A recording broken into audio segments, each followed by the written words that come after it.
कल एक गाथा रह गई थी समझाने से। काल द्रव्य के बिना किसी भी द्रव्य का परिणमन नहीं होता है। विश्व के सभी द्रव्यों का परिणमन काल द्रव्य के निमित्त से होता है और बिना परिणमन के विश्व में कोई द्रव्य रहता नहीं। इतनी पंक्तियां थी, दो लाइनों में थी ये बात। बड़ी सुंदर चर्चा है इसमें, बहुत खजाना छिपा पड़ा है इसमें आनंद का। अब क्या छिपा है आनंद, अपन खोलने की कोशिश करती। सबसे पहली बात है, विश्व में काल द्रव्य के बिना किसी का भी परिणमन नहीं होता। तो ये निमित्त का ज्ञान कराया। निमित्त मतलब अकर्ता। काल द्रव्य परिणमन कराता नहीं है। परिणमन की शक्ति स्वयं की द्रव्यत्व गुण की है। सामान्य गुण है द्रव्यत्व, जिस शक्ति के कारण द्रव्य का कोई ना कोई परिणमन अवस्था अवश्य बदलती रहती है। ये तो हुआ उपादान। निमित्त का ज्ञान कराना है तो काल द्रव्य। यहाँ तक तो चर्चा सरल है, कोई कठिन नहीं, लेकिन रास्ता इसमें बहुत है, इसमें रहस्य बहुत है, आनंद बहुत है इसमें। क्या है बहुत कि सुन तो सही, तू बोलता है मैंने मकान बनवाया, मैंने घर बनाया, मैंने बच्चों को पाला पोसा, बच्चों को बड़ा कर दिया, मेरी वजह से संगठन बढ़िया चल रहा है, मेरी वजह से प्रवचन बढ़िया चल रहा है, मेरी वजह से प्रवचन बहुत अच्छे हो रहे हैं, मेरी वजह से ग्रंथ अच्छे लिखे गए हैं। तो इस लाइन ने कहा कि तुम इसके निमित्त हो कि उपादान? जी बताओ पहले। हमें नहीं मालूम, तुम्हारी वजह से शिविर अच्छा चल रहा है, कोई बात नहीं है, तुम इसके निमित्त हो कि उपादान? शिविर में एक एक परमाणु, एक एक जीव द्रव्य अपना अपना काम करना है, वो तुमका द्रव्य तो उपादान है। और निमित्त में काल द्रव्य तुम क्या हो? तुम फटे में फटे में टांग समझते हो? फटे में टांग मिल जाने का मतलब है फोकट में दुखी। जिन्होंने तारीफ कर दी शिविर बहुत अच्छा चल रहा है, चौड़ी छाती हो गई। इतने में 2-4 लोग हैं, क्या शिविर है, पिचक गई। तो अपन फूक गए कि हवा भर दे तो फुक्का भूल गया और किसी ने पिन घुसा दी, पिचक गए। शांति से सोच, आपका एक फुक्का फूटेगा इसमें। आपकी पत्नी की तारीफ सुनते से आप जबर फूट रहे, जबरा नहीं। एक बात है, कड़ी तो तुम्हारी पत्नी के हाथ की खाई, क्या कड़ी थी, गजब। तो तूने क्या करा था? तूने विधि बताई थी बनाने की, क्या किया था तूने? ये कुछ नहीं, वो तो उसे आती है बनाना, वो पियर से सीख के आई थी, बनाती बढ़िया कड़ी भाखरी। तो तूने क्या किया ये तो बता दे। मैंने कुछ नहीं किया, हमने तो ये भी नहीं कहा कि कड़ी भाखरी बना, उसे बना ली, तुम्हें पसंद आ गई तो तुम काहे भूल गए? और इतने में किसी ने कहा भाई अच्छे नहीं बनाती वो कड़ी, तो उधर खाई थी हमने ननिहाल में, वो कड़ी अच्छी थी, घी डाल करके जो बनाई थी बढ़िया कड़ी, भजिए डाल करके, ये मज़ा नहीं आया। और हम पिचक गए। ये 2 दृष्टांत दिए, आपके बच्चे की प्रशंसा सुन के, आपके मकान की प्रशंसा सुन के, अरे आपके गांव की प्रशंसा सुन के, देश की प्रशंसा सुन के। नयों के नाम लूँगा तो औपचारिक असद्भुत, अनुपचारिक असद्भुत, सद्भुत। तो क्या है इसका ये बता दे, उपादान है कि निमित्त? आप नहीं समझ रहे होंगे, 99.99% प्रॉब्लम सॉल्व। आपके दुखों के आधार और सुखों के आधार, जिसको गुरुदेव कहते हैं अधर्माथी थाय छे। क्या थी थाय छे? अधर्माथी, ना निमित्त ना ठिकाना ना उपादान। बेगानी शादी में अब्दुल्ला परेशान, ये कहावत थी कोई, बेगानी शादी में अब्दुल्ला दीवाना। जबरदस्त, तेरे को लेना एक ना देना दो, अभी साल की बुराई कर दो, तुम में से जो जो वीतरागी होंगे उन्हें कुछ नहीं होगा। जिसने बनवाया हो, जिसने दिमाग लगाया हो, जिसने कुछ करा हो, उस तक ये मैसेज पहुंच जाएगा। सुमत प्रकाश जी ने भरी सभा में आज तुम्हारी उतार दी। अरे हमें पता भी नहीं कौन सी उतार दी,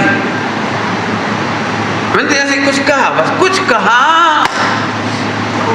हो सकता है जन्मांतरों का बेर बन जाए, जन्मांतरों का। मैंने पार्श्वनाथ पुराण पढ़ा, मेरे अभी तक स्टोरी समझ में नहीं आई, उल्टा मत लेना, मुझे नहीं समझ में आई, मैं बुद्धू हूँ थोड़ा। जिस महिला के को लेकर के दोनों भाइयों में विवाद हुआ तो वो महिला का तो आता ही पता नहीं चला पूरी पिक्चर में।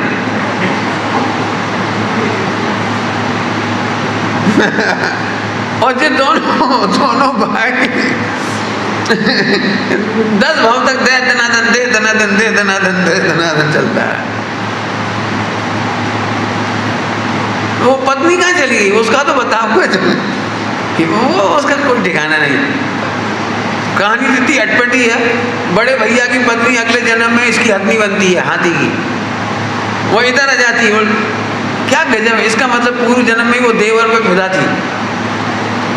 निदान बांधे होंगे उसने, क्या मतलब क्या क्या किया होगा। इसकी पत्नी लापता हो गई बिल्कुल। खैर मुझे कोई लेना देना नहीं। अरे प्रभु जरा राशि बात के लिए भाव बिगड़ते हैं। आ भाव बगाड़बू भी न थी, बघाड़बू भी न थी। बिगाड़ना भी नहीं है और बढ़ाना भी नहीं है। तो बहुत सुंदर लाइन है, मैंने अब सुना दिया आपको। इस विश्व में छाव द्रव्य में द्रव्यत्व के कारण अपना अपना परिणमन होता है, तो वहां भी तेरी चलती नहीं। मैंने तुम्हें समझा दिया। अब तुम्हारे द्रव्य में मेरा क्या चलता है तुम समझ गए जिन्हें। तो मैंने क्या कर डाला, वो तुम्हारी योग्यता से तुम समझ गए। नहीं निमित्त हूँ, निमित्त ढोर छाप निमित्त तो वो काल द्रव्य है। तुम कहां से बीच में टपक गए। और तुमने समझाया, इतनों को क्यों नहीं समझाया। मैं इस बात को गजब कर दिया कमाल से। मुझे बहुत अच्छी लगती है ये बात। अब आगे चलो। नहीं मैं ज्ञापक निमित्त हूँ। तो ज्ञापक निमित्त का मतलब समझते हो, कुछ नहीं करता जो जानता है बस। क्या जानता है कि काल द्रव्य को भी जानता है और तुम्हारे उपादान को भी जानता है। इतना जानने से तुम जबरन में बिल्कुल आप सोच रहे हो, पता नहीं मैं कितना मेरा बस चला तो 99% तो अनंतानुबंधी का हिस्सा पूरा इसी से शॉर्ट हो गया। जो फालतू के कर्म बंद हो रहे थे करणाद योग से, सब बंद निपट गए इसमें से। आपने देखा ऐसे ऐसे लोग मिलेंगे। एक दिन हम आए थे, ये बन रहा था, हमने कहा ऐसे कर लो। और फिर हमारी जब ये शिखर बना ना, हमने कहा था बस सोई बना। और तुम तो कह के निकल ही गए थे। 25 साल बाद आए, तुमने तो ना 5 रुपए दिए दान में। बस तुमने कहा था यहाँ शिखर ऐसा बनना चाहिए और क्या के चले गए। वो इस बात का भी मजा लूटता है कि मैंने कहा था। अब समझ में आ रही पाप की गहराइयाँ कहाँ तक है। हमने कहा था वंदे भारत से चले आओ, फिर चले गए। तो चले गए तो तुमने कहा करा, तुमने ना टिकट के पैसा दे न ड्राइवर का काम किया वंदे भारत का। बस तुमने कही थी तो उस एक्सप्रेस से नहीं जाएंगे तो इस एक्सप्रेस से चले जाएंगे, इतनी सी बात थी। मैंने दो एग्जाम्पल नहीं सुना रहा हूँ, मैं ये कह रहा हूँ 24 घंटे तुम्हारे दिमाग में यही कचरा घुसा है। उन्होंने हमारी इज्जत ही नहीं रखी। क्या इज्जत नहीं रखी। मीटिंगों में झगड़े होते हैं, ट्रस्टों में मीटिंग में बहुत महावीर भगवान का नाम लेके जाना पड़ता है, शांतिनाथ भगवान का। मैंने कितने लोग जानते हैं कि वो नहीं समझेंगे तो छिपा के एजेंडा ले जाना पड़ता है। कुछ बात पे साइन करवा लेते सॉल्ट में और काम पे कुछ और करते हैं, मुझे सब पता रहता है। क्यों कि वो नहीं मानेंगे तो नहीं मानेंगे, वो काम कर नहीं। सब जगह ऐसा ही होता है। उसका कारण यही है कि उनके मुंह से निकली और उसकी इज्जत रखो। हाँ, इज्जत ही नहीं रही। अब ऐसे आदमी को कौन सुखी कर सकता है, भगवान भी नहीं कर सकते। फिर से सोच, विश्व के सारे परिणमन उपादान से होते हैं और यदि निमित्त में भी कोई है तो काल द्रव्य है। तुम तो वहां कहीं भी नहीं हो। मैं दृष्टांत देते घूमते में क्या बताऊं। मैंने सोचा वो मर जाए, सुबह सही नहीं मर गया, वो मेरे सोचने से मर गया। क्या गजब है, मेरे सोचने की शक्ति AK-47 से भी ज्यादा। जबरन मेरे सपने में आया और ऐसा हो गया। अपने सपने को लाते घूम रहा है वो। आपको पता है स्वप्न विकृति है, स्वभाव की सहजता नहीं है। आज सहज वृत्तियों में सपने होते हैं, स्वप्न कोई आयुर्वेद में कोई बहुत अच्छे थोड़ी माने गए। अपन ने तो केवल 16 सपने अच्छे माने और कई प्रासंगिक सपने माने अच्छे, वो भी माने इसलिए कि अच्छा काम बाद में हुआ, तीर्थंकर हो गए ना इसलिए, लेकिन बहुत अच्छी बात थोड़ी है। शुद्धोपयोग उसका नाम है जिसमें कोई भ्रांति भी नहीं है, कोई बीजन भी नहीं है, कुछ नहीं है। तो एक पॉइंट तो ये पूरा हो गया। अब दूसरा लाइन की चर्चा करते हैं इसकी। बिना परिणमन के कोई द्रव्य नहीं रहता। ये बहुत नाचने वाली बात है, नाचने वाली बात है। मान लो तो इसके बाद प्रवचन खत्म कर दो, शिविर खत्म कर दो, पूरा काम हो जाए, बाय, पूरी शिविर खत्म, यहाँ पढ़ने की जरूरत ही नहीं पड़ेगी इसके बाद। अरे प्रत्येक वस्तु का परिणमन होता है तो सम्यक से मिथ्यात और मिथ्यात से सम्यक की भी चिंता मत कर, क्योंकि होता है था योग्य था इसे सब अनादि के मिथ्यात की चिंता है, काय को परिणाम हो ही रहा है। वहां तो सब सम्यक दर्शन छूट गया तो छूट जाए, परिणाम होता ही है। सब केवल ज्ञान होने के बाद भी परिणाम होगा क्या, वो जानते हैं। केवल ज्ञान के बाद भी परिणमन होगा, निर्मल पर्याय होंगी, संबंध निजरा मोक्ष होगा, उनका भी परिणमन होगा। बहुत अच्छा है। पंडित नहीं समझ में आई, तुम तो जल्दी जल्दी बोल गए, हमें बिल्कुल नहीं समझ में आई। तो सुन, यदि परिणमन नहीं होता तो मिथ्यात्व अनादि अनंत होता। अब बोल, समझ रहे कुछ? मिथ्यात्व अनादि अनंत होता यदि परिणमन नहीं होता तो द्रव्यत्व गुण ने कितना बढ़िया ठेका लिया है। प्रति समय आत्मा के असंख्यात प्रदेश से समस्त विकारी भाव एक समय में वाइप आउट, वाइप पर घूम ही रहा है।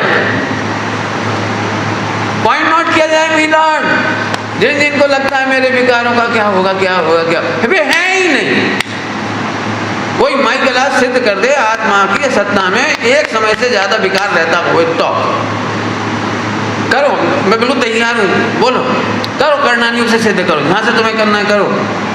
आत्मा में एक समय से अधिक विकार नहीं रहता।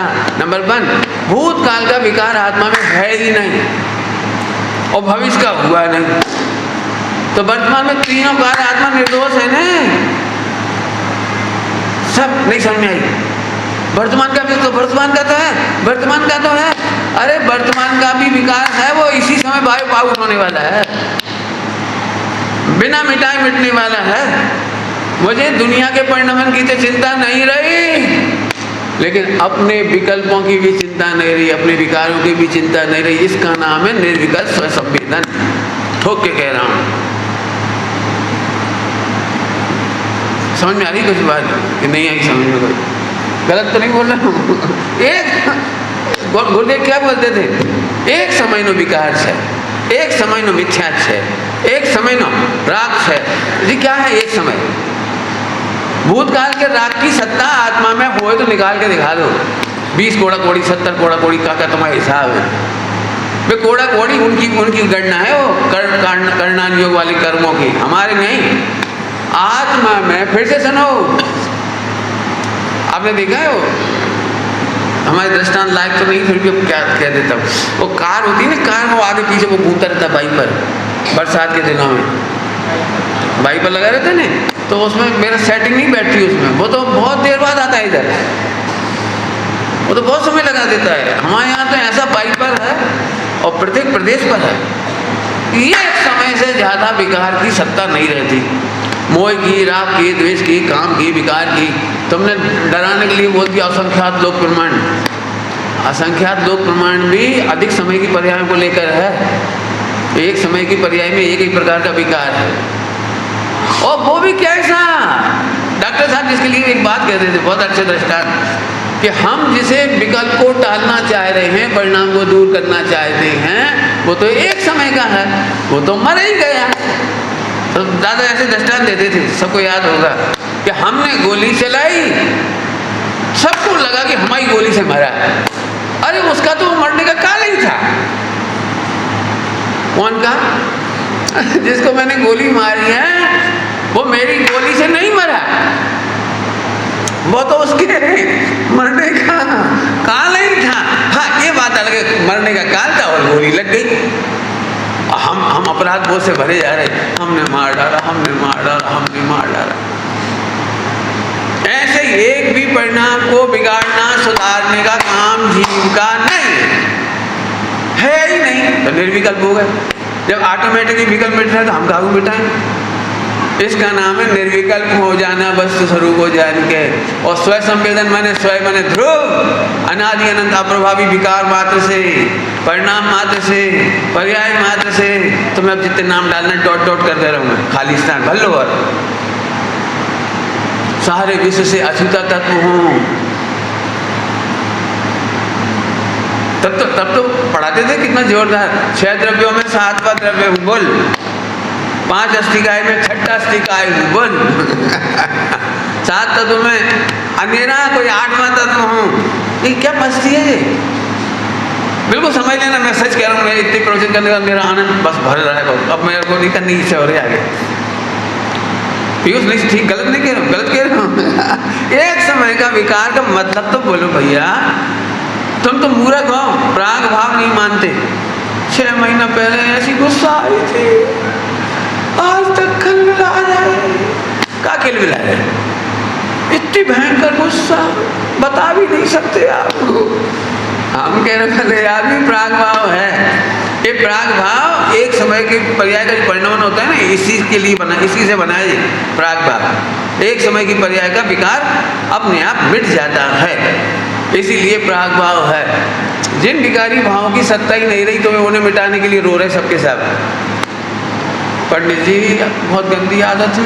अब पुरानी कहानी, खाने की पीने की। एक बार तो हम गए थे शादी में, 6 लड्डू खा गए थे, छिपा के खाए थे। एक बार आइसक्रीम खा ली थी, 3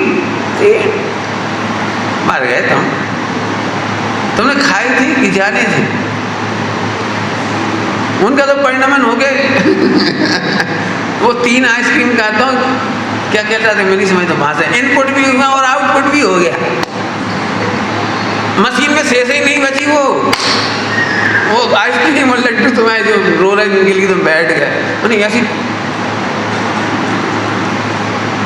ऐसी कहानी है जैसी मेरी शक्ल दिखा रहा हूँ। लेना एक ना देना तो। अरे प्रभु, अभी कितनी गजब की बात है। अपनी भूतकाल की पर्याय और दूसरों की विकारी पर्याय याद करने लायक नहीं है। वो भी भूला हुआ भगवान आत्मा है। क्या भूला हुआ भगवान आत्मा है कि विकारों से जुदा अभी है। भूतकाल का विकार भी नहीं है और भविष्य का हुआ नहीं है। मेरा भी और उसका भी, सभी जीव निर्दोष भगवान दिखाई दे रहे हैं। विश्व मैत्री प्रारंभ हो गई। हमें नहीं दिखता कोई शत्रु, हमें नहीं दिखता कोई मित्र, हमें कोई नहीं दिखाई दे रहा। हमें आनंद के सिवा कुछ दिखाई नहीं दे रहा। फिर है ना परिभाषा कितनी जोरदार हुई है। प्रत्येक वस्तु परिणमन के बिना नहीं रह सकती। तुम कई बार चाहते हो मिथ्या, इस गाथा के विरुद्ध, पंडित जी ऐसा लग रहा है ऐसे ही परिणाम स्थिर हो जाए, यही परिणाम बने रहे। इसका मतलब तुझे ना तो पर्याय का खबर है और न द्रव्य की खबर है, न ध्रुव की खबर है, तुझे कुछ खबर नहीं। तो पंडित जी एक बार बताओ, अनादि काल से बड़ी मेहनत करके तो आज सम्यक दर्शन हुआ, और वो भी उपशम गिर गया, मरेगा, इतनी मेहनत करी वो भी गया। तो सुन, सम्यक दर्शन उपशम वाला तू रखे रहे, मैं ऊपर की बात करता हूँ। बोलो भाई, केवल ज्ञान सड़ा सड़ाया बासा खाना है कि ताजा खाना है? बोलो बोलो, कल्पना करो, केवल ज्ञान होने के बाद भी आज के केवल ज्ञान खाना पड़े, तुम्हें भोगना पड़े अनंत काल तक, तो ये बासा हुआ कि ताजा हुआ? बोलो, तुम्हें ताजा खाओ ना। प्रत्येक केवल ज्ञान की प्रत्येक पर्याय एक समय की है। वाइप आउट नहीं, गंदी पर्याय तो हमें बर्दाश्त है ही नहीं। निर्मल पर्याय भी हमें रखने लायक नहीं। निर्मल पर्याय की दृष्टि इसीलिए नहीं करते, रखने लायक नहीं। सुनोगे जरा ध्यान से, निर्मल पर्याय मेरा भोग्य नहीं है, भोग्य नहीं है, ये मात्र है। क्या बोल रहा हूं? निर्मल पर्याय भी मरती है तो मरने देने, वो मेरा गेय ही तो है, भोग्य थोड़ी है। जिसका भोग के लुटे उसे दुख होए, भोग्य कहाँ लुट गया मेरा? तो तुम कौन हो, भोक्ता कि भोग्य? कि मैं तो भोगता भोग के भेद से पार, वेद वेदक के भेद से भी पार हूँ, मेरे में भोगता भोग का विकल्प ही नहीं है। आनंद ही आनंद है। समझ में आ रही थोड़ी बहुत कि मैं विद्वानों को देख देख के बोले जा रहा हूँ? नहीं समझ में आया तो हाथ खड़े कर दे, सरल कर देंगे। देखो मैं सरल दृष्टांत दे ही देता हूँ, अभी दृष्टांत दे दी ना तो नए लोगों को नहीं समझ में आ रही होगी पक्की। देखो संजय सेठी, तुम ससुराल जाओ, ससुराल दृष्टांत है तो मेरे परिचित है इसलिए तुमसे दे दिया। अभी तुम ससुराल में जाओ, तुम्हारे साथ तुम्हारा साला भी बैठा है, भी बैठे, क्या कहलाते हैं सासू, ससुर, ससुर भी बैठे, और सासू उतरती कैले की रोटी, तवा की रोटी फूलती फूलती अपने पति के थाली में ट्रांसफर करे, और जब भी तुम्हारे खाने का नंबर आए तो टिफिन में रखी हुई रोटी परोसे। उतरती रोटी ससुर को, अरे उसे तो रोज खिलाती हो तुम, एक आध दिन देवर उसको ही खिला दो, सन इन लॉ क्या कहलाता है, दामाद। लेकिन नहीं, और तुम देखते रहे, एक आध बार तो चलो गलती से हो सकता है, लेकिन बिल्कुल 6 रोटी आई और 6 की 6 ठंडी आई, और ससुर की थाली में 6 ही फुटबॉल गई।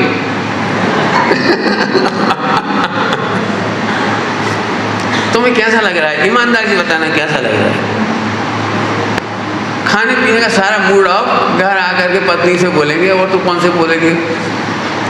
पत्नी से बोला बहुत बेकार है तुम्हारे घर, हमें अच्छी नहीं हो रही, अब तो ये सोचा कभी जाए नहीं तुम्हारे घर। बोले क्यों, क्या ऐसी क्या बात है? ठंडी रोटी खिलाने को हम ही मिले। ठंडी ठंडी रोटी तो हमारे कुत्ते को डालती हैं, आपको ठंडी क्यों देंगे? नहीं समझ में? ठंडी रोटी हमारे यहाँ मालवा में ठंडी रोटी माने बासी रोटी, कल की ठंडी रोटी बासी को कहते हैं, जो बच जाती है शाम को 6 बजे 5 बजे के बाद, वो कुत्ते को डाल देती है। तो तुम्हें ठंडी कहाँ देंगी? ठंडी कहाँ देंगी? I can't believe. उसने फौरन मोबाइल घुमाया, मम्मी आपने हमारे इनको ठंडी रोटी दी? नहीं बेटा, बन रही थी बिल्कुल गर्म गर्म। तो जी कैसे कह रहे ठंडी? समझ तो गए, अब तो कहानी बदलने की जरूरत नहीं। ससुराल में हर रोटी उतरती चाहिए, और सिद्धालय में बास हो केवल ज्ञान। जिना क्या माने तो ऐसी जनीति संभव नहीं है, ताजा भोगेंगे केवल ज्ञान। और अब इधर की बात करो मिथ्यात्व की, है कहाँ पहले भूतकाल का? और नहीं, यदि वही का वही बना रहता तो फिर कभी बदलता ही नहीं। अनादि मिथ्यात्व अनादि अनंत कहलाता है। इसीलिए मिथ्यात्व अनादि शांत है, विकार अनादि शांत है, और केवल ज्ञान आदि निर्मल पर्याय सादि अनंत हैं, और मैं अनादि अनंत। अब बोलो तीनों में से कौन सा पसंद हो? हाँ, मैं अनादि अनंत हूँ, मैं केवल ज्ञान भी मुझे पसंद है, केवल ज्ञान भी हमारे लिए है, निर्मल पर्याय भी हमारे लिए। अब बताओ कोई प्रॉब्लम बच गई हो तो? मैंने तो सारी प्रॉब्लम सॉल्व कर दी इसी में से, इसी गाथा में से। अब सोचो अजीब अधिकार कितना मस्त अधिकार है। जो प्रॉब्लम लाओगे विश्व की कोई भी, मेरे प्रॉमिस है आपको, इस गाथा के अलावा कोई गाथा से सॉल्व नहीं करूंगा। पूरे वर्ल्ड वाइड प्रॉब्लम कह रहा हूँ, वर्ल्ड वाइड प्रॉब्लम केवल इसी गाथा से सॉल्व हो जाएगी। इसीलिए कल रात को मन तो चहक रहा था, लेकिन आप तो बिल्कुल अंतिम बिल्कुल क्या कहलाते हैं वो, जब आयु के अंत में चले जाते नहीं तो कल दिन भर के अंत में थके हारे तो हमने आप पर दया की, अभी नहीं तो हमारी गाथा शहीद हो जाएगी। मजा तो अब आएगा। चलो अब तो ठीक है, तो वो गाथा तो पूरी हुई। अब शुद्ध भाव अधिकार की चर्चा करेंगे। शुद्ध भाव अधिकार की शुरुआत 38 नंबर की गाथा से लेकर 55 तक होगी। माने 17 गाथा है, 17, लेकिन कलश बहुत सारे हैं इसके, गाथा से ज़्यादा कलश हैं, बहुत रेफरेंस है, बहुत अच्छी है। आइए शुरुआत कर देता हूँ, ज़्यादा भूमिका नहीं बनाता हूँ। मित्र पक्ष में तो जबरदस्त शिकायत है ही मुमुक्षुओं से, लेकिन मैंने तो ये अनुभव किया है कि हमारे मुमुक्षु मंडल के लोग भी, विद्वान भी लेकिन ध्रुव कहाँ है? ध्रुव समझ गया, अब ध्रुव तो समझ गया बामन का है। ध्रुव की चर्चा मिलती कहाँ है? ध्रुव की ऐसी महिमा क्या है जो हम दिन रात रह जाएंगे? एक ध्रुव के भरोसे तो अनंत काल नहीं बीत सकेगा। इस चर्चा सुनता हूं, इतनी बड़ी जिंदगी है, ध्रुव का क्या करेंगे? अचार डालेंगे? थोड़ा बहुत कर्णानी भी पढ़ो, द्रव्यानी भी पढ़ो, थोड़ा प्रथमानी भी पढ़ो। बेटा शादी हो उससे पहले विधवा होने की तैयारी करो। एक पति के भरोसे कहाँ तक रहोगे? नहीं समझ में आई क्या कह गए? सुन लेना अच्छी तरह से। जो लोग ये सलाह देते हैं ना ध्रुव दृष्टि के साथ साथ ये तैयारी करो, उनसे कह रहा हूँ आप इतना बढ़िया किसी लड़की की सगाई शादी में गए और बड़ी सिंपैथी दिखाते हुए बोले बहुत दया आ रही तेरे ऊपर। बोले क्या? कि तेरा एक ही पति है, उसके भरोसे कब तक रहोगी तुम? थोड़ा टाइम पास करने के लिए तैयारी करके रखना। क्या बता रहे आप? क्या कहना चाह रहे हैं? आचार्य कुल स्वामी को पढ़ के देखो, वे द्वादशांग का निषेध कर रहे हैं। राजमल जी पांडे साहब ने कितनी उठ के बात बोली है, उठ गया, मैं तो हिल गया था पहली बार जब पढ़ा था। कोई जानेगा कि द्वादशांग का ज्ञान कोई अपूर्व उपलब्धि है, तो मैं तो चहक करके उत्तर तो अंदर आ ही जाता है ना। यस, वो उन्होंने ऐसा उत्तर दिया जैसे, अब मैं उसके लिए कुछ कहना नहीं चाह रही, बहुत खराब शब्द दिमाग में आएंगे, कह नहीं पा रहा हूँ मैं। उन्होंने ऐसे बोला ऐसा तो कुछ नहीं। अब जी क्या भाषा है? ऐसा तो कुछ नहीं। तो एकदम फिर प्रश्न खड़ा कर दो कैसा है? तो अगले ही आगे लिखा था विकल्प है। सेम वर्ड बोल रहा हूँ, सेम। कोई जानेगा कि द्वादशांग का ज्ञान कोई अपूर्व उपलब्धि है, ऐसा तो नहीं है, विकल्प है। आप कल्पना कर सकते हो कोई पंडित होकर के ऐसी टीका लिखे, ऐसे शब्द लिखे खुल करके। आचार्य कुंकुम स्वामी तो जब 14 नंबर की गाथा लिखी तो वे भी पद्म प्रमोदधारी मुनिराज की तरह नाचे, खुश हो गए।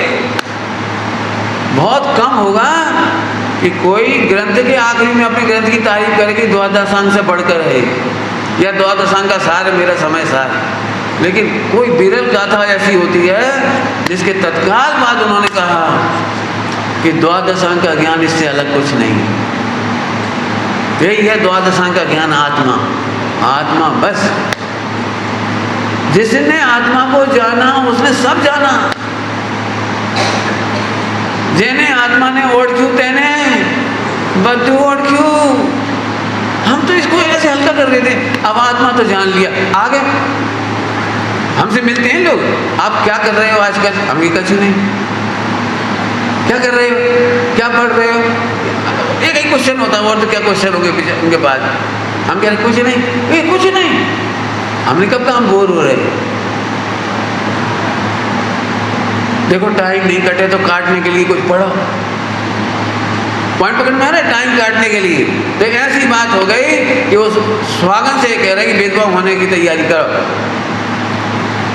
अरे जिस ध्रुव के बल पर छोटा सा जीवन तुम कह रहे कैसे कटेगा 10-50 साल, हम कह रहे इस ध्रुव के बल पर अनंत काल कैसे बीतेगा। सुनो ये तीसरा अधिकार में भी कह करके मजा नहीं आ रहा वैसे तो, लेकिन ठीक है भी कह रहे। तीसरे अधिकार में केवल ध्रुव का नृत्य है। अब अजीब की आड़ में नहीं है, अजीब की आड़ में नहीं है, जीव की आड़ में नहीं है, शुद्ध भाव या शुद्ध उपयोग की चर्चा नहीं है, निर्मल पर्याय की चर्चा नहीं है। यहाँ सीधे खुल के चौड़े में मैदान में आ गए ध्रुव की महिमा है। तुम ध्रुव और इसके बल पर अनंत काल कैसे रहोगे? अब सुन ले। चलाऊँ आगे? समझ में आ रहा है थोड़ा थोड़ा कि नहीं? मुझे नहीं पता, मैं सब जगह देख ही नहीं रहा हूँ, 2-4 चेहरे देख लेता हूँ बस। बाद में सुनना 10 बार, मैं क्या करूँ? पढ़ के देख लेना, मेरी बात गलत हो तो निकाल देना मेरे को। चलो मैं पढ़ के सुनाता हूँ। डॉक्टर साहब ने टीका का नाम रखा है, अपनी टीका का नाम आत्म प्रबोधिनी टीका। बढ़िया नाम है, आत्म प्रबोधिनी, आत्मा का प्रकृष्ट बोध कराने वाला। ये टीका आप पढ़िएगा, मैं उसी के आधार से ले रहा हूँ। जीव आदि, हाँ 38 नंबर की गाथा। अब धीरे बोलता हूँ ना, जल्दी नहीं बोलने में पता नहीं आप लोग, हमारी गाड़ी भाग जाती है, आप चढ़ भी नहीं पाते हो। मैं तो बजे में हूँ ना, जोर से बोल जाता हूँ। अब धीरे से बोलता हूँ। 38 नंबर की गाथा विस्फोटक गाथा है। विस्फोटक क्यों कह रहा हूँ? देखो सुनो। जीवादि जो वही तत्व है, विस्फोट नंबर 1। जीव बहिर तत्व है कि जीव स्व तत्व है? ये विस्फोट नहीं है। बचेगी आराम से, किसी को मित्र पक्ष को बच जाएगी ये कि अभी तक तो हम 9 तत्व को स्व तत्व में रखते थे और तुमने 9 के 9 जीव तत्व को आप अपना मान रहे हो कि बाहर मान रहे हो? बता, पूछ रहा हूं। यहां तो इन्होंने पहले ही लाइन बोल दी, जीवादि वही तच्चम, जीवादि वही जीवादि जो वही तत्व है। चलो एक ही विस्फोट बहुत है। नहीं, मोक्ष हेय है। अगर बेहेय है, जीव हे है, अजीव आश्रय बंध पुण्य पाप संबंध निजरा मोक्ष सब। पुण्य पाप ही सुनते सुनते तो बड़ी मुश्किल से बचा पाए, और तुम क्या कह रहे हो? मोक्ष पंड। विस्फोट नंबर 2, सीधे सीधे दिमाग में घुस नहीं सकती थी एक आधा। और आचार्य कुंकुम स्वामी नहीं होते तो हमें कोई सड़क पे खड़े नहीं रहने देता, यहाँ तो बैठने की छोड़ दे। और नहीं तो कोई माई का लाल जरा मित्र पक्ष में जाके सुना के दिखाओ इस गाथा को। इस गाथा को नहीं, कुंकुम का आधार मत लेना, सीधे बोल के बोलो। अरे तुम अपन ही आपस में अब भैया हमें सम्यक दर्शन करने है, वो तो बहिर तत्व है। सुमत प्रकाश जी सम्यक दर्शन करवे आए, हम सम्यक दर्शन कर लेते हो। हाँ बता कौन बहिर तत्व सुनेगा अभी? यदि यदि आचार्य कुंकुम स्वामी का ग्रंथ ना हो या 38 नंबर की गाथा नहीं हो तो कोई क्या क्या बताओ भाई सम्यक दर्शन करना है? मुझे नहीं करना। बोले क्यों? बहिर तत्व है ये। तीसरा बम विस्फोट, कर्मोपाधि जनित है, कर्म की उपाधि से होता है मोक्ष, आत्मा से मोक्ष होता नहीं, मोक्ष आत्मा के कारण होता नहीं। और बच रही किसी को मोक्ष कौन का होता है? जीव का कि पुद्गल का? बोलो तो। जीव का। जहां तो कह रहे कर्मोपाधि जनित है। अब ये गाथा दिमाग में घुसाना कितना कठिन हो सकती है। पहले तो सम्यक दर्शन करने तैयार नहीं थे लोग, जैसे पूज्य गुरुदेव श्री के प्रताप से आज सम्यक दर्शन के गीत गली गली गाए जाने लगे। मित्र पक्ष भी गा रहा है, भले चाहे गुरुदेव के विरोध के लिए गा रहा है। अपने हर प्रवचन में सम्यक दर्शन की बात आएगी। बहुत अच्छे मोक्ष होंगे तो कर्णानी योग में से भी सम्यक दर्शन निकालेंगे। अपन तो यहाँ तक तो अपन आ गए। ये क्या बोल रहे हैं? जीवादि बहिर तत्व 9 तत्व ये हैं, बाहर के तत्व हैं, हमारे अंदर के तत्व नहीं हैं। जीव ही नहीं है जे, जीव नहीं है। प्रश्न पैदा कर रहा हूँ, प्रश्न ध्यान से समझ लो पहले। और कर्मोपाधि से हुई है, कर्मोपाधि से कर्म को करता है, कर्म मोक्ष करता है। क्या हमें तो यही लग रहा है। सच में अभी भी मेरे यदि ये गाथा नहीं मिली होती तो ये प्रवचन करना सुनना पचना कितना कठिन था। और गुरुदेव कैसे पैदा हुए होंगे इस शुद्ध भाव अधिकार पर? सोच जरा। पर्याय से निरपेक्ष आत्म राम ही आधे है, पर्याय से निरपेक्ष आत्म राम ही आधे। आधे मन सब प्रकार से ग्रहण करने लाया। तो पंडित जी रुक जा। तो जीव और आत्मा में क्या फर्क होगा? जीव और आत्मा में क्या फर्क हो गया कि जीव है पर्याय का नाम और आत्मा है ध्रुव का नाम। जीव है पर्याय का नाम, मेरी एक समय की पर्याय का नाम जीव है। वो जीव मेरा अनंत भाग है, वो जीव एक समय की पर्याय है। हम जीव पे फिदा नहीं है, बल्कि वो जीव है ना एक समय का, वो आत्मा पर फिदा होता है तो संबंधित कहलाता है। क्या कहेगा वो जो जीव है ना, उपयोग जीव, उपयोग लक्षणम जीव, वो ध्रुव पर फिदा होता है, आत्मा पर फिदा होता है, तो उसका नाम भी बदल के हो जाता है संबर नजरा। मैं तो मैं हूँ, मैं हूँ। क्यों? तुम्हारी शादी नहीं हुई ना, दृष्टांत है, डरो में हमें पता नहीं हुई, तुम्हारी शादी नहीं हुई, अभी तुम पति बने कि नहीं बने? अरे बोलो नहीं बने। अब मान के चलो एक लड़की ने तुमसे शादी कर ली तो तुम पति बन गए, तो पति बन गए, जब पति बन गए बड़ी चीज है, पत्नी का आना बड़ी चीज है कि तुम्हारा होना बड़ी चीज है? दो बातें कह रहा हूँ, पति बनना बड़ी चीज है कि वो पत्नी आ गई वो बड़ी चीज है, कि तुम पहले से हो वो बड़ी चीज है? समझ गए कछु? ऐसे ही मैं त्रिकाली ध्रुव हूँ और वो पर्याय है ना, वो मेरी पत्नी है जीव, और वो मेरे पर फिदा हुई इसलिए उसका नाम बन गया संबंधित रहा। अब तुम मेरे को भगवान कहने लगो, तुम्हें जो कहना है कहो, लेकिन मैं तो पर्याय निरपेक्ष हूँ। इसकी छोटी सी झलक अजीब अधिकार में आई थी। बंध मोक्ष से रहित है, बंध मोक्ष से, वहां भी कहा था पर्यायों से निरपेक्ष है। अब ईमानदारी से बताओ, जो आत्मा त्रिकाली ध्रुव पर्याय से निरपेक्ष है और तुम पर्याय सापेक्ष उसे देखोगे, ये मिथ्यात्व है। तुम आत्मा की रुचि इसलिए करना चाह रहे ताकि सम्यक दर्शन हो जाए, तो ये मिथ्यात्व है, मिथ्यात्व है। क्या कह रहा हूं? पर्याय के सापेक्ष तुम ध्रुव का अनुभव करना चाहते, क्या? ये तो मिथ्या नहीं समझ में, अभी समझ कुछ नहीं आया तुम्हें। चल मैं समझाता हूँ। देखो, एक बच्चा अपनी मम्मी को मम्मी बोलता हुआ, मम्मी मम्मी। बेटा बोले क्या बात है बेटा? अरे मैं तो मम्मी इसलिए कह रहा हूँ, आज रसगुल्ले बनाए ना इसलिए खाने को मिलेंगे। तो मम्मी को कितना अच्छा लगा, अच्छा आज रसगुल्ले बने इसलिए मम्मी याद आ गई। और वैसे चल भाग जा। बोला मम्मी को कितना बुरा लगेगा, पापा पापा। हाँ बेटे बोलो, आई लव यू पापा। आज बात क्या है बेटे? 100 रुपीज पॉकेट मनी। अच्छा 100 रुपीज पॉकेट मनी के लिए पापा याद आए? तो बोलो पापा को बुरा लगता है कि अच्छा लगेगा?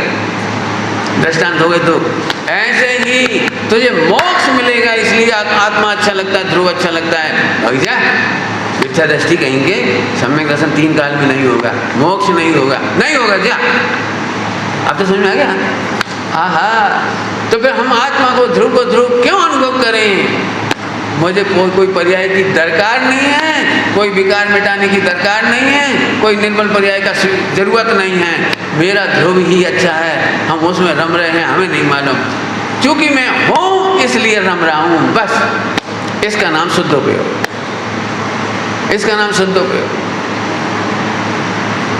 फूलचंद नहीं, बाबू भाई जी की याद आ जाती है। बाबू भाई वो दृष्टांत देते थे, सर हमने तो ध्रुव स्वीकार कर लिया, हमें सम्यक दर्शन होगा कि नहीं, हुआ कि नहीं? ऐसे 2 प्रश्न पूछे बाबू भाई जी से। कौन कौन से? हमने ध्रुव स्वीकार कर लिया तो हमें सम्यक दर्शन हुआ कि नहीं, होगा कि नहीं? तो बाबू भाई जी ने कहा कि नहीं हुआ, तो बहुत पक्की बात है। बोले क्यों? हम तो ध्रुव की महिमा गा रहे हैं, ध्रुव देख रहे हैं। आजकल तो सोए उठते बैठते सोते ध्रुव का विचार कर रहे हैं, तो हमें क्यों नहीं होगा? तो उन्होंने बंदर का दृष्टांत दिया है। याद आ गया बंदर का दृष्टांत? उसने देखा कि आदमी गड्ढा खोद करके आम का बीज डालता है, तो उसमें से वृक्ष निकलता है, फिर उसमें से फल निकलते हैं। तो बंदर ने नहीं डाला एक बीज, अब देखता ना वो निकल ही नहीं, तो उसने मिट्टी हटाई, फिर देखा, फिर डाल दी, फिर मट्टी कर दी। आधा घंटा बाद फिर हाँ तो कछु दिख ही नहीं रहा। 10 महीना हो जाए कछु हुआ ही नहीं। काय में बीच में। समझ में आया कुछ? अरे तू ध्रुव देखता है और इधर देखने लगता है। इसीलिए कल मैंने मना किया था, रोंगटे मोंगटे खड़े नहीं होते, सारे लक्षण मिलाने बैठ जाते हैं लोग सम्यक दर्शन करने में। ध्रुव हूं, आहा अभी रोंगटे तो खड़े हुए ही नहीं, वो बिजली तो चमकी नहीं, वो कौन सी जाने इतनी गंदी गंदी झूठी झूठी बातें लिख रखी हैं। एक अनहद नाद गूंजता है, अनहद नाद गूंजता है। मैं बहुत साफ साफ कह रहा हूँ, कुछ नहीं होता है ऐसा। रस नीरस हो जाए, रस झरता है, नहीं झरता रस, ये सब लिखी है। अरे हमें ही पता है, लेकिन तू बेवकूफ है। इंद्रिय ज्ञान वालों को इंद्रिय ज्ञान के भाषा के दृष्टांत दिए थे, तो तू छल ग्रहण करता है। इसलिए कोई आचार्य ने ये शब्द नहीं लिखा छलम ना घेतब्बम, कोई आचार्य ने नहीं लिखा। सठखंडा में लिखा मेरा, उन्हें तो पहले ही पता ये छल है।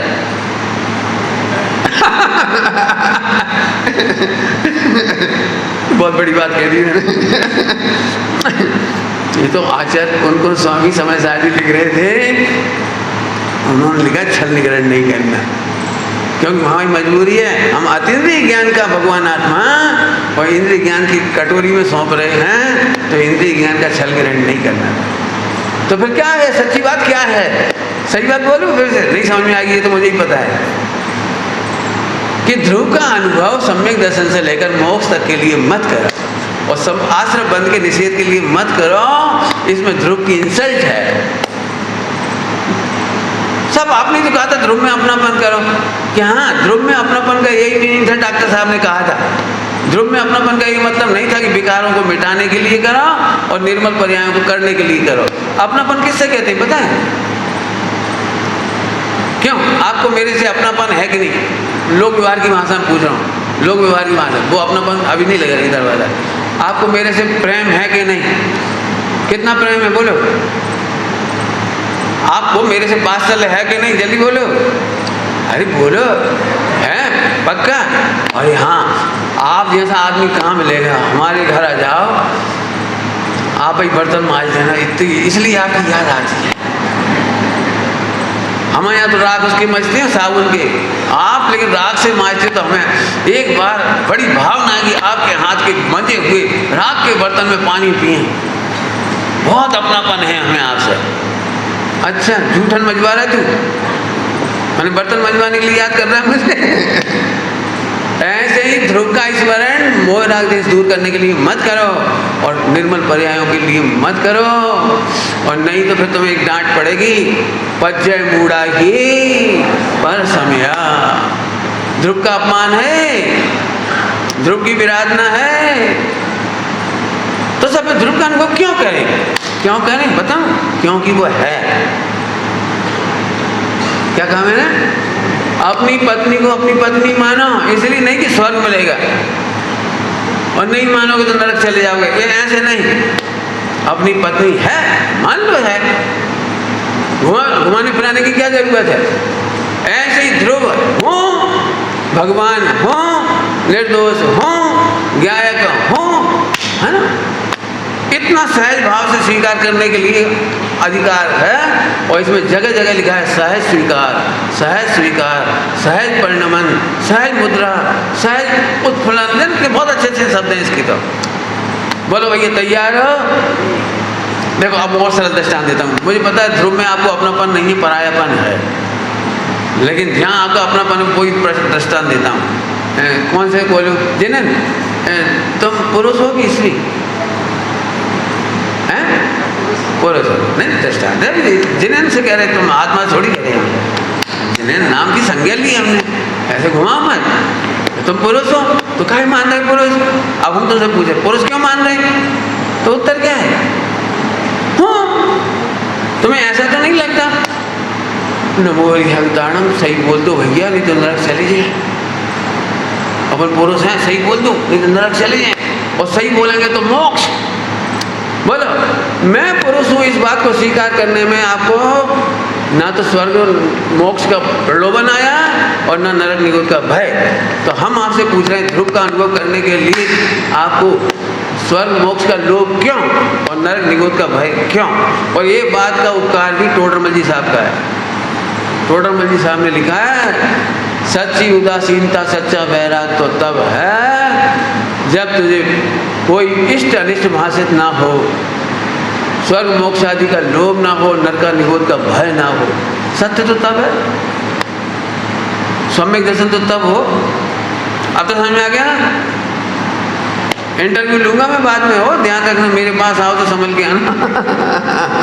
मैं पूछूंगा आत्मा सम्यक दर्शन क्यों करना है, तुम ध्रुव क्यों मानते हो, ध्रुव क्यों जानते हो, ध्रुव क्यों विचारते हो?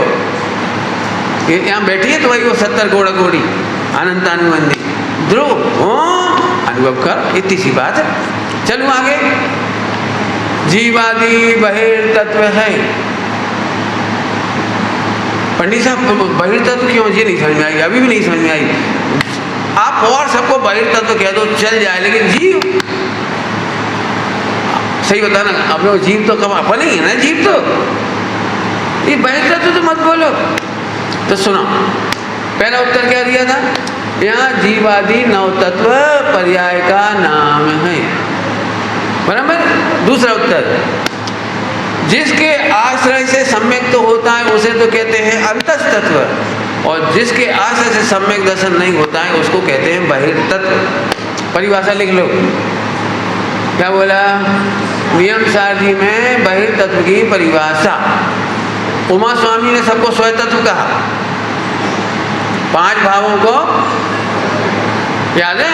औपसमिक साइको भावों में सस्य जीवस्य जीवस्य जीवस्य स्वतत्व मौदरिकम च। वहाँ तो प्रमाण की खाता खुला हुआ है, वहाँ सबको ले लिया इकट्ठा। यहाँ तो कह रहे ना, हाँ परिभाषा क्या निकली स्वतत्व की? जिसका आश्रय से रत्नत्रय प्रकट हो उसका नाम स्वतत्व, और जिसके आश्रय नहीं लेने से, मान आश्रय लेने से सम्यक दर्शन ज्ञान प्रकट नहीं हो, वो सब बहिर्तत्व। बाबूबा जी की याद आ रही, थोड़ी देर में याद कराऊंगा आपको। हाँ रेडी? नहीं समझ में आया साहब? गुरुदेव जी से एक प्रश्न पूछा कि साहब आप राग आदि को पुद्गल क्यों कहते हो? राग आदि को पुद्गल, नाम सुना पुद्गल? थोड़ा और आगे चलता हूँ, निर्मल पर्याय को भी पुद्गल कह दिया, मोक्ष को भी पुद्गल, ये पुद्गल लिखा था, मोक्ष भी पुद्गल। मोक्ष जीव का कि मोक्ष पुद्गल ने किया, कौन ने किया? तो गुरुदेव ने बहुत प्यारा जवाब दिया, सुनने लायक। भाई जीव से लेकर मोक्ष तक पुद्गल है। तो 2 उत्तर दूंगा इसके, बिल्कुल आपको सटीक। पहला उत्तर सुनो ध्यान से, जैसे पुद्गल के आश्रय से सम्यक नहीं होता, स्वानुभूति नहीं होती, ऐसे मोक्ष के आश्रय से भी स्वानुभूति नहीं होती। इसलिए हमें तो वे पुद्गल के खाते में डाल दिए। जैसे पुद्गल को देखने से मजा नहीं आता, आनंद नहीं आता, सुख नहीं होता, ज्ञान नहीं होता, दर्शन नहीं होता, ऐसे ही मोक्ष पर्याय के अवलंबन से भी, निर्मल पर्याय के अवलंबन से भी काम नहीं होता, इसलिए निर्मल पर्याय भी पुद्गल है। पहला उत्तर तो ये है। अभी दूसरा उत्तर कि दूसरा उत्तर ये है कि जो जिस पर्याय को याद करने पर कर्मों की याद आ जाए वो पुद्गल का। मैं समझाता हूँ, चिंता नहीं करनी। जिस पर्याय को याद कर, जैसे मोक्ष की याद करो, मोक्ष की याद करो, तो मोक्ष की याद करते से ही महावीर भगवान सिद्ध हुए। क्यों हुए? उत्तर बोलो। महावीर भगवान सिद्ध हुए, उत्तर बोलो।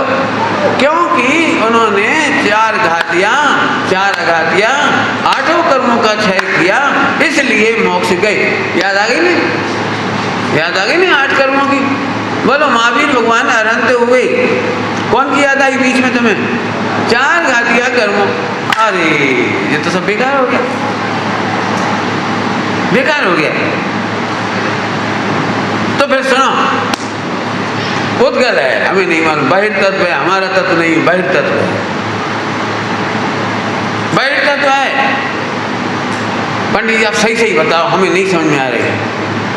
जिन नहीं समझ में आ रही उनकी तरफ से कह रहा हूँ, हमें अभी तक नहीं समझ में आ रही। उद्गल में तो न संबल निद्रा मोक्ष होता है, निर्मल पर्याय तो आत्मा की है और विकारी पर्याय भी आत्मा की है। यहाँ है तो फिर स्वयं तत्व क्यों नहीं है? बताए ना, अपनी ही पर्याय भी उसका आश्रय करने से काम नहीं होता तो बहिर्तत्व है। अब बाबू भाई जी की याद करा रहा हूं, अपना बेटा भी पराया बेटा हो जाता है। कैसे हो जाता है? अपना बेटा भी अपने अनुसार नहीं चलता, अपनी संस्कृति के अनुसार नहीं चलता, सब व्यसन करता हो, जिनाज्ञा नहीं मानता हो, तो पिताजी भी अखबार में निकलवा देते हैं, क्या आज से इसके प्रति हमारा कोई दायित्व जिम्मेदारी नहीं रही, आज से हमारे तुम कुछ नहीं। क्या बोल देते हैं? आज से तुम्हारा हमारा कोई संबंध नहीं, तुम हमारे बेटा ही नहीं। डीएनए टेस्ट कराओगे तो बेटा हमरो ही है, यदि डीएनए टेस्ट कराओगे तो बेटा तो हमारा, लेकिन नहीं हो, निकल जाओ हमारे घर से, रोज मत जाना हमारे घर में, हमारे कुछ नहीं। होता है कि नहीं होता है?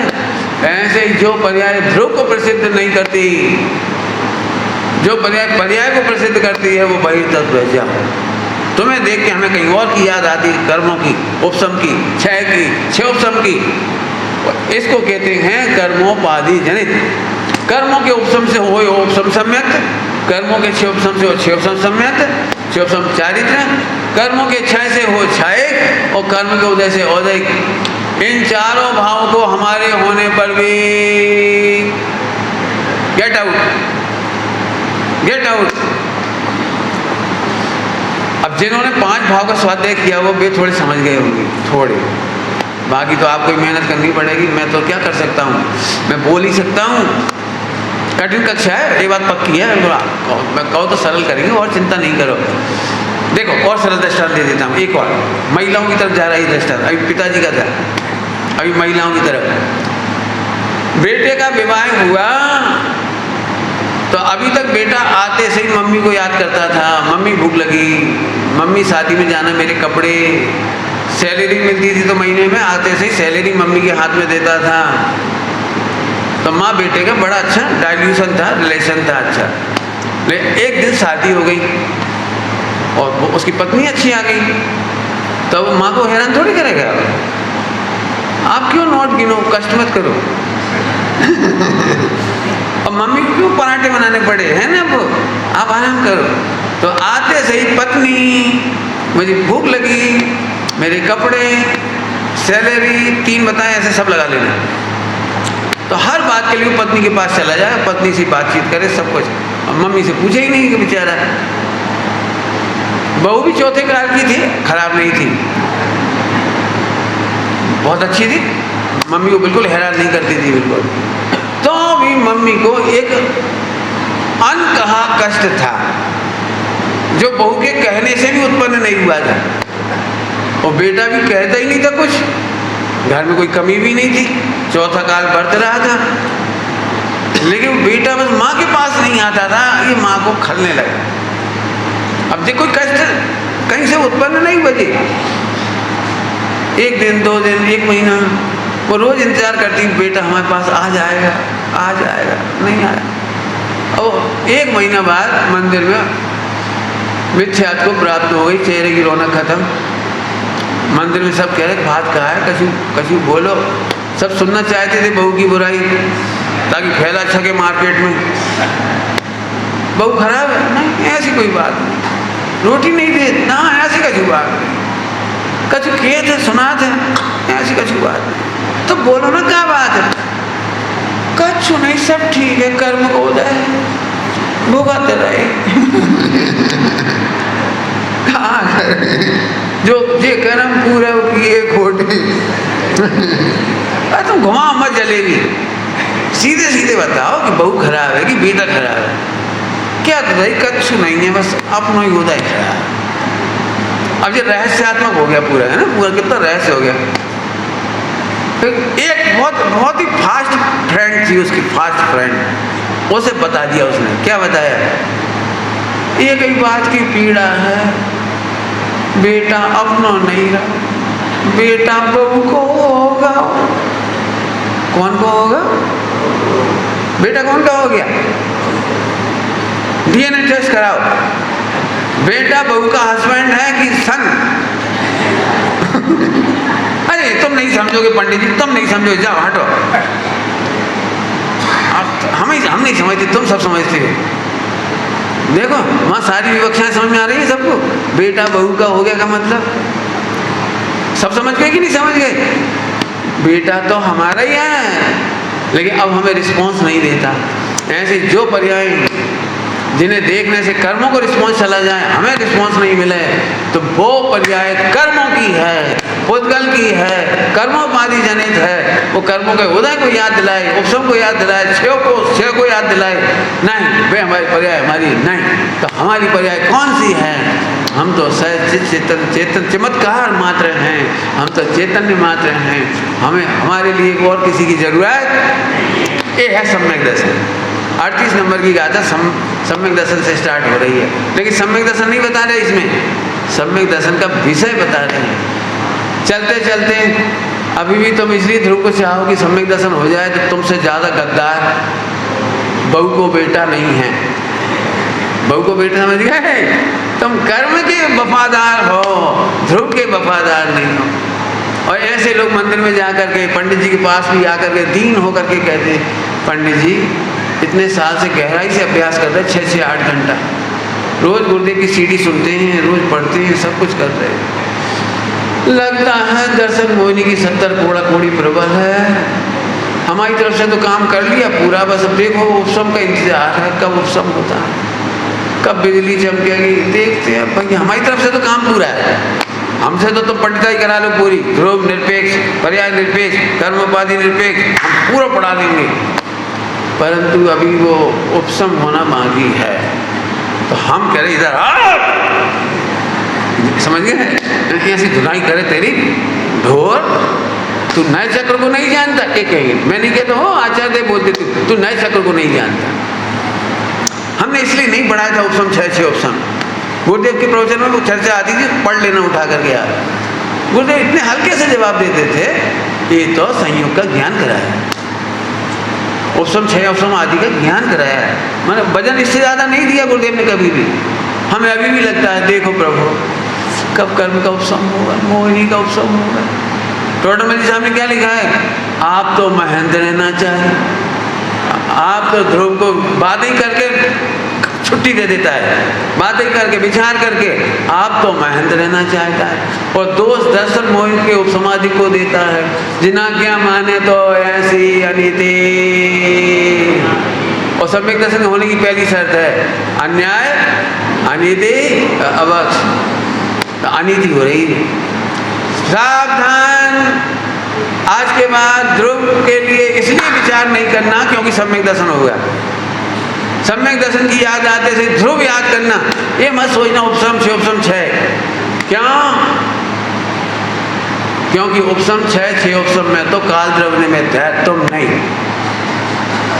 निमित्त, और उपादान है तत्समय की योग्यता। ओहो, तो सम्यक दर्शन करने में तो मेरा कोई रोल ही नहीं बचा। तो हम तो अपने ध्रुव भवन में बैठे, तुम्हारी तुम जानो, जब जो होना हो सब। अभी तो लोग रुलाने वाले आते मेरे पास, भाई साहब सम्यक दर्शन के बाद भी काम बहुत बाकी है। मैं भगले इधर से, इस सुमत है इधर, बेवकूफ नहीं। मुझे इतने तंगाने वाले आए हैं, तुम बहुत हंसते हो, गर्दन की गादी का अनादर करते हो, गंभीर होना चाहिए। मैं जब मैं गर्दन होऊंगा तब गंभीर होऊंगा। अभी मैं गर्दन नहीं हूँ, मैं तो पद्म प्रबलधारी मुझे नाच सकते तो मैं नाच रहा हूँ। अरे मुझे आनंद करने दो, 4 गति बहुत रोए हम पहले। जिनवाणी पढ़ करके रोना रुलाना नहीं, रोना रुलाना भयंकर पाप है, भयंकर पाप है। क्यों? क्योंकि जिनवाणी से धर्म ध्यान प्रारंभ होता है, आर्त ध्यान नहीं।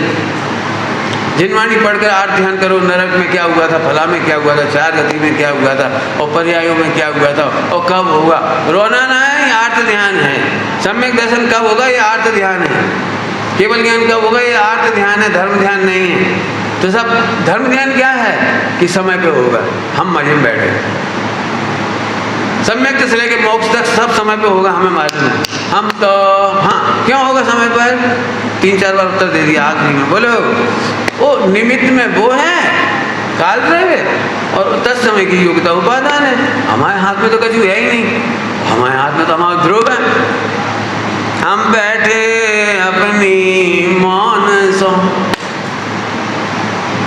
यदि तुम्हारा ये समस्त कर्तव्यस्थ हो गया और पर्याय मात्र का सम्यक दर्शन से लेके मोक्ष तक का बिल्कुल टेंशन नहीं बची हो, तो सम्यक दर्शन है। इतने निर्भर परिणति का नाम सम्यक दर्शन है भाई साहब, और बड़ा सरल है, कठिन नहीं है। विचार करोगे तो आप भी इस रहस्य को पा जाओगे। ओम नमः शिवाय।